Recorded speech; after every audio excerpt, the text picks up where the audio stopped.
حضرت جعفر بن ابی طالب رضی اللہ تعالیٰ عنہ حضور نبی کریم صلی اللہ علیہ وسلم کے چچا زاد بھائی اور حضرت علی رضی اللہ تعالیٰ عنہ کے سگے بھائی تھے۔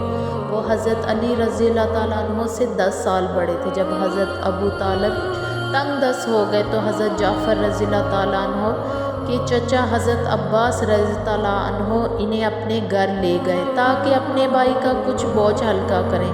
سب سے پہلے اسلام قبول کرنے والوں میں ان کا مقام تقریباً 24واں تھا۔ حضرت جعفر رضی اللہ تعالیٰ عنہ اپنی صورت و سیرت کے لحاظ سے حضور نبی کریم صلی اللہ علیہ وسلم کے عکس جمیل تھے۔ حضور صلی اللہ علیہ وسلم نے خود ان سے فرمایا، تم صورت و سیرت میں میرے مشابہ ہو۔ حضرت جعفر رضی اللہ تعالیٰ عنہ بہت ہی جان باز اور بہادر تھے۔ 8 ہجری کی جنگ موتا میں امیر لشکر ہونے کی حالت میں 41 برس کی عمر میں شہادت سے سرفراز ہوئے۔ حضور صلی اللہ علیہ وسلم نے ان کو طیار کا لقب دیا۔ ان کی شادی حضرت اسماء بنت امیس رضی اللہ تعالیٰ عنہما سے ہوئی تھی۔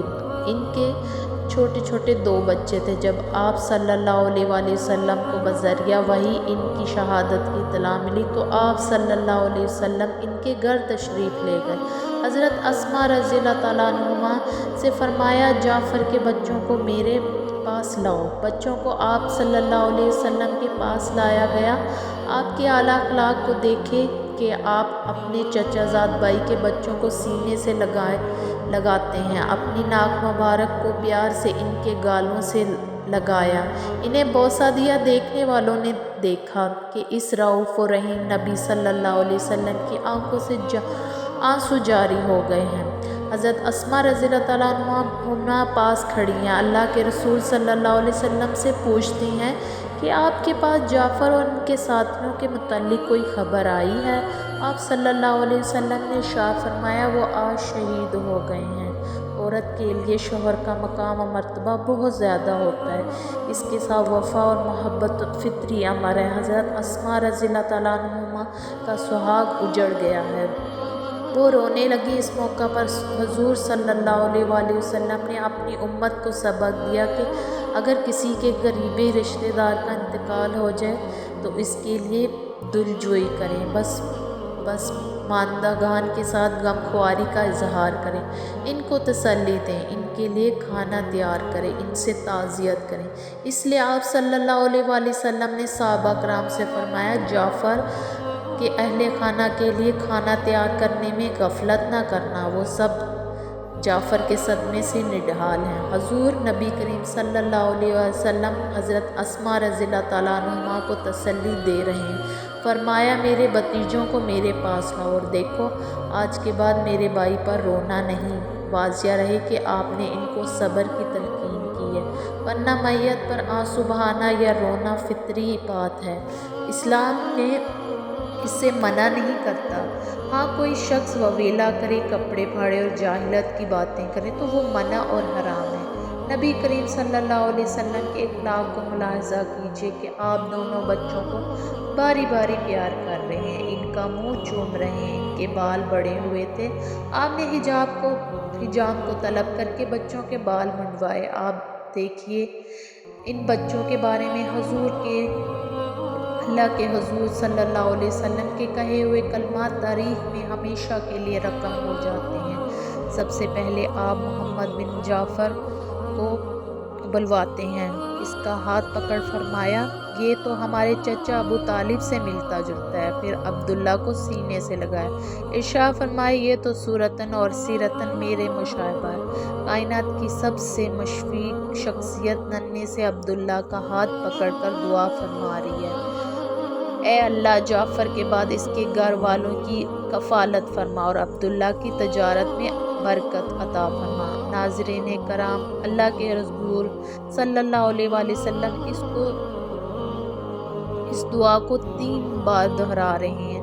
بچے چھوٹے تھے، ان کی عمر اس وقت کم و بیش 8-10 سال تھی۔ حضرت اسماء رضی اللہ تعالیٰ عنہما کو فطری طور پر محتاجی اور فقیری کا ڈر تھا۔ اللہ کے رسول صلی اللہ علیہ وسلم نے ان کو بھی تسلی دی اور فرمایا کیا تم ان کی محتاجی سے ڈرتی ہو؟ گھبراؤ نہیں، میں دنیا و آخرت میں ان کا سرپرست ہوں۔ ناظرین، عبداللہ بن جعفر رضی اللہ تعالیٰ عنہ کو حضور نبی کریم صلی اللہ علیہ وسلم نے تجارت میں برکت کی دعا دی تھی۔ انہوں نے نہایت کم عمری میں تجارت شروع کر دی۔ یہ اللہ کے رسول صلی اللہ علیہ وسلم کی دعا کی برکت تھی کہ حق تعالیٰ نے ان کی تجارت میں برکت عطا فرمائی۔ وہ عرب کے بڑے مشہور اور کامیاب تاجر ثابت ہوئے۔ اللہ رب العزت نے انہیں بے حساب مال عطا فرمائی۔ یہ اتنے بڑے سخی تھے کہ عربوں کے ہاں سخاوت میں ضرب المثل بن گئے تھے۔ حضرت جعفر رضی اللہ تعالیٰ عنہ کی شہادت کے 3-4 دن بعد حضور نبی کریم صلی اللہ علیہ وسلم ان کی بیوہ حضرت اسماء بنت امیس رضی اللہ تعالیٰ عنہ کے پاس بیٹھے تھے۔ آپ صلی اللہ علیہ وسلم کی زبان مبارک سے نکلا وعلیکم السلام ورحمۃ اللہ۔ پھر حضرت اسماء رضی اللہ تعالیٰ عنہ سے فرمایا تیرے لیے خوشخبری ہے، میں نے دیکھا کہ تیرا شوہر حضرت جبرائیل علیہ السلام، حضرت میکا علیہ السلام اور حضرت اسرافیل علیہ السلام کی معیت میں پرواز کرتے ہوئے یہاں سے گزر رہا ہے اور وہ سب سلام کہہ رہے ہیں، اس لیے تم بھی سلام کا جواب دو۔ پھر نبی کریم صلی اللہ علیہ وسلم نے فرمایا مجھے جعفر نے اطلاع دی ہے کہ فلاں روز دشمنوں کے ساتھ مقابلہ ہوا تو میرے بدن میں 63 زخم آئے اور میرے دونوں بازو یکے بعد دیگرے کٹ گئے۔ ان کے بدلے اللہ تعالیٰ نے مجھے 2 پر عطا کیے۔ اب میں جبرائیل علیہ السلام اور میکا علیہ السلام کے ساتھ اڑتا ہوں، جنت میں جدھر جی چاہتا ہے جاتا ہوں اور جو میوہ پسند آتا ہے کھاتا ہوں۔ حضرت اسماء رضی اللہ تعالیٰ عنہ یہ سن کر بہت خوش ہوئی۔ کہا جعفر رضی اللہ تعالیٰ عنہ کو یہ اعزاز مبارک ہو۔ یا رسول اللہ صلی اللہ علیہ وسلم، اگر آپ صلی اللہ علیہ وسلم کی اور حضرت جعفر رضی اللہ تعالیٰ عنہ کی روحانی ملاقات کا یہ حیرت انگیز واقعہ میں نے بیان کیا تو لوگ شاید اس پر یقین نہ کریں، اس لیے آپ صلی اللہ علیہ وسلم خود ہی ان کو اس سے مطلع فرما دیجئے۔